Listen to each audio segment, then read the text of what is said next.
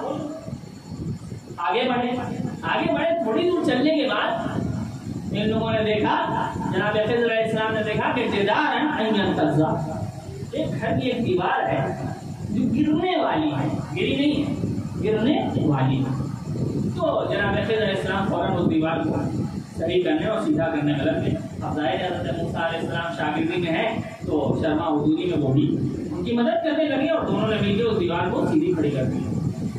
اب بتائیے انصاف سے ایک آدمی بھوکا ہوگا اور اس سے محنت کا کام کروا لیا جائے، دیوار سیدھی کر کے جیسے ہی چلے، حضرت موسیٰ علیہ السلام کا عجیب آدمی ہے۔ ایک تو ان بستی والوں نے کھانا دینے سے منع کر دیا اور آپ ہیں کہ انہی کی بستی کی دیوار صحیح کرنے لگے۔ اگر صحیح کرنا تھا تو کم سے کم مزدوری مانگ لیا ہوتا کہ کہیں جا کے کچھ خرید کے ہم لوگ کھا لیتے۔ بس جیسے ہی یہ کہا، قرآن کہتا ہے جناب خضر نے کہا ھذا فراق بینی و بینک، بس یہاں سے ہمارے اور آپ کی جدائی۔ اس داستان سے ہمیں کیا نتیجہ ملا؟ جناب موسیٰ اولو العزم پیغمبر، نبی، صاحب شریعت، صاحب کتاب، خدا نے انہیں توریت دے کر بھیجا، اتنا باعظمت نبی، اگر اس کے پاس علم کسی سے کم ہو تو وہ علم والے کے ساتھ 3 قدم سے زیادہ صبر نہیں کر سکتا۔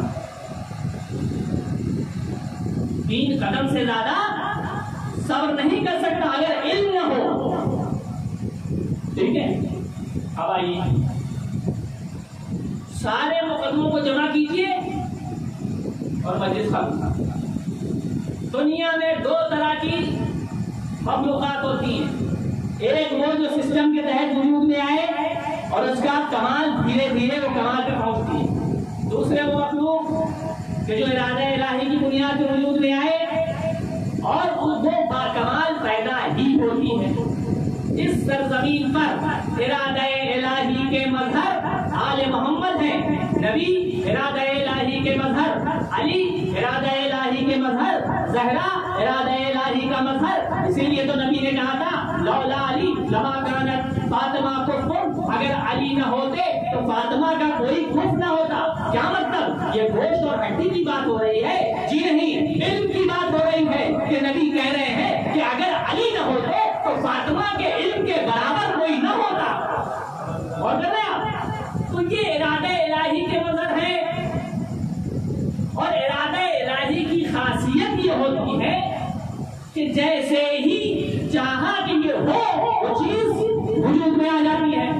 اب آئیے حضرت موسیٰ علیہ السلام جو جناب خضر علیہ السلام کے ساتھ ان کی شاگردی میں 3 قدم سے آگے نہ چل سکے. کیوں؟ اس لیے کہ حضرت خضر کے پاس علم زیادہ تھا.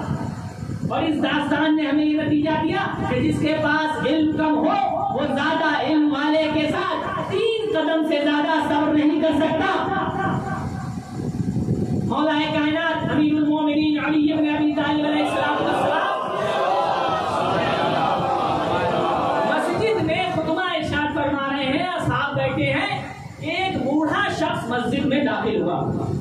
آپ دیکھیں حسین کی فضیلت کیا ہے. ایک بوڑھا شخص مسجد میں داخل ہوا اور سیدھے ممبر کے پاس گیا اور اس نے مولا سے کچھ کہا. مجمع دیکھ رہا. امام نے فرش پر بیٹھے ہوئے جو بچپنے کے عالم ہے، امام حسین علیہ السلام بچپنے کے عالم میں ہے، فرش پر بیٹھے ہوئے امام حسین علیہ السلام نے طرف اشارہ کیا کہ ان سے پوچھ لو. وہ ضعیف العمر شخص امام حسین کے پاس گئے اور انہوں نے سوال پیش کیا اور اپنا جواب دیا اور اطمینان سے کھڑے ہوئے اور باہر چلے گئے. جب باہر گئے تو لوگوں نے پوچھا یا علی یہ کون تھے؟ مولا نے کہا تم نے انہیں نہیں پہچانا؟ کہا نہیں. کہ یہ جناب خضر تھے جو مجھ سے کچھ سوال پوچھنے آئے تھے تو میں نے اپنے بیٹے حسین کی طرف بھیج دیا اور انہوں نے حسین سے جواب حاصل کیا اور چلے گئے. تو اب حسین کون؟ موسیٰ وہ جو علم کم ہونے کی بنیاد پر خضر کے ساتھ 3 قدم نہ چل سکے، اور خضر وہ جو حسین سے سوال کا جواب پوچھنے آ رہے ہیں. تو اب حسین کون ہوئے؟ فخر خضر. اور میں نے آج کیا کہ جس کے پاس علم کم ہو وہ زیادہ علم والے کے ساتھ 3 قدم سے زیادہ نہیں چل سکتا، صبر نہیں کر سکتا. علی ارادہ الہی کے مظہر ہے، فاطمہ ارادہ الہی کے مظہر ہے. انہیں اس بات کا علم ہے کہ زینب وہ شخصیت ہے کہ جنہیں 28 رجب سے لے کر 10 محرم تک ایک فخر خضر حسین ابن علی کے ساتھ چلنا ہے، 11 محرم سے دوسرے فخر خضر زین العابدین کے ساتھ چلنا ہے. اور جس کے پاس علم کم ہو وہ زیادہ علم والے کے ساتھ کبھی صبر نہیں کر سکتا. لہذا یہ آل محمد ارادہ الہی کے مظہر ہے کہ جیسے ہی چاہتے ہیں چیز وجود میں آ جاتی ہے.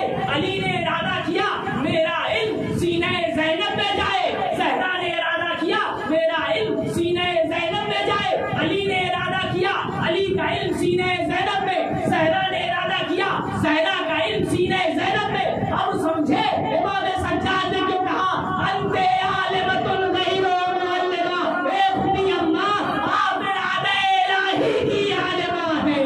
صلوات پڑھ دیں.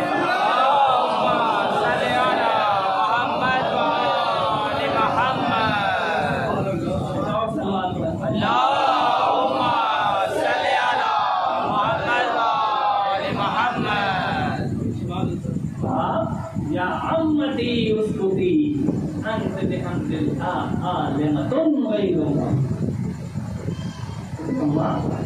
آپ خاموش رہیں. الحمدللہ آپ بغیر پڑھائی ہوئی عالمہ. اگر یہ ارادہ الہی کی عالمہ نہ ہوتی کیا حسین کے ساتھ سب کر سکتی؟ آپ کوئی معمولی بات سمجھتے ہیں؟ ایک عورت کے لیے چاہے اپنا بھائی جتنا عزیز ہو، اپنے بھتیجے جتنے عزیز ہوں، مگر ایک عورت کی ساری کمائی اس کی اولاد ہوتی ہے. اپنی زندگی کی ساری کمائی وہ اپنی اولاد کو سمجھتی ہے، مگر اللہ نے صبر زینب.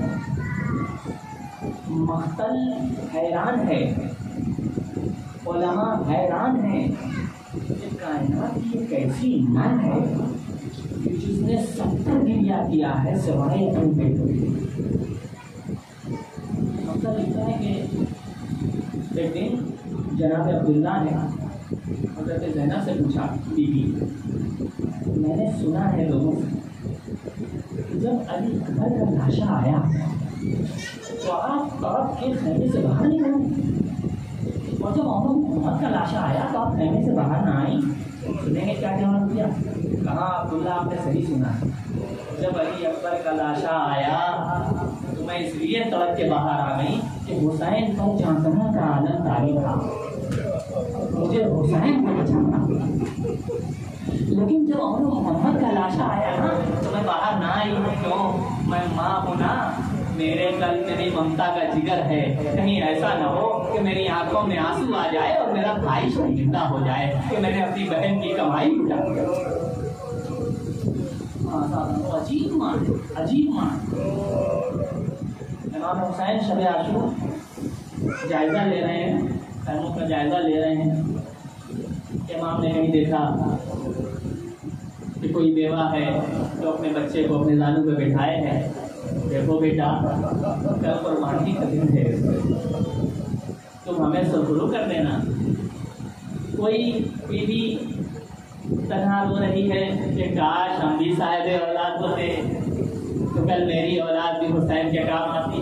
عباس نے سنا کا گھبراؤ نہیں, کل میں تمہاری طرف سے اپنی جان حسین کو قربان کر دوں گا. حسین آگے بڑھے, دیکھا ایک ماں ہے جو اپنے دونوں زانوں پہ فرزندوں کو بٹھائے ہے. بیٹا محمد دیکھو کل قربانی کا دن ہے, ایسا نہ ہو کہ تم سے پہلے علی اکبر شہید ہو جائے, ایسا نہ ہو کہ تم سے پہلے قاسم مارے جائیں. بیٹا تم اپنی ماں کو سرخرو کر دینا. سنو گے ایک مرتبہ محمد نے کہا ماں ارے عاشور کی صبح کو نمودار ہونے دیجیے, وہ جنگ کروں گا کہ دادا جعفر تیار اور نانا علی مرتضیٰ کی جنگ یاد دلا دوں گا. ہاں دادا صبح عاشور نمودار ہوئی, قربانی کا بازار گرم ہوا. ایک ایک کر کے اصحاب نے اپنی قربانیاں پیش کیا.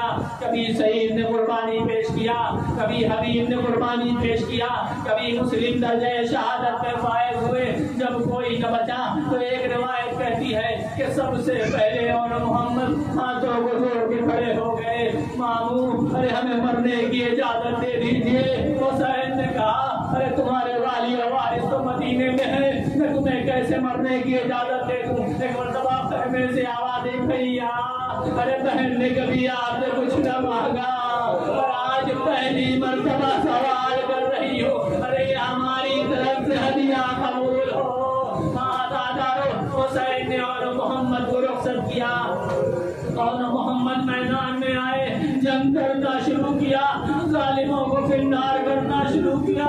مگر چھوٹے تھے ارے کتنا لڑتے, وہ موقع بھی آیا کہ جب پشتے فرس پہ سنبھلا نہ گیا, زمین کربلا پہ آئے, آواز دیا تھا ارے آخری سلام قبول ہو. حسین اور محمد کے سرانے پہنچے اور محمد کے سر کو اٹھا کے زانوں پہ رکھا.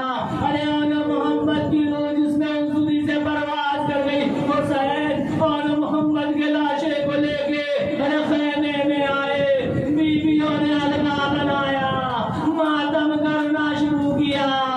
ارے والیہ واہ محمد مقتل کہتا ہے کسی اسنا ارے کسی بیوی نے دیکھا کہ ان بیویوں کی جھرمٹ میں ارے زینب کو بلا نہیں ہے. ارے کسی نے ڈرے جاؤ ارے ذرا زینب کو بلا کے لے آؤ, ارے ان کے لال کا لاشا آیا ہے. اب جو ایک بیوی خیمے میں گئی, ارے کیا دیکھا کہ زینب سجدے میں سر رکھ کے ربنا تقبل منا هذا الخلیل, اے خدا ارے ہماری طرف سے یہ ادناس قربانی کر.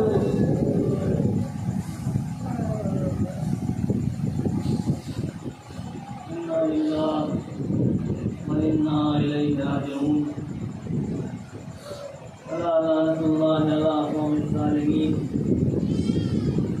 سيعلم الذين ظلموا أي منقلب ينقلبون. ما تمام.